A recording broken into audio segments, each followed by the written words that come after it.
Welcome back to another technical deep dive here in the Debug Zone.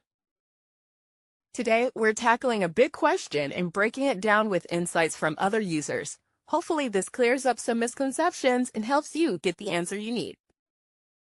So, buckle up, stay a little curious, and let's jump right in.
And that's a wrap.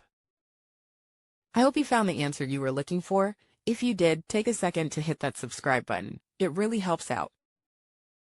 And let me know in the comments which solution worked best for you. See you next time in the Debug Zone.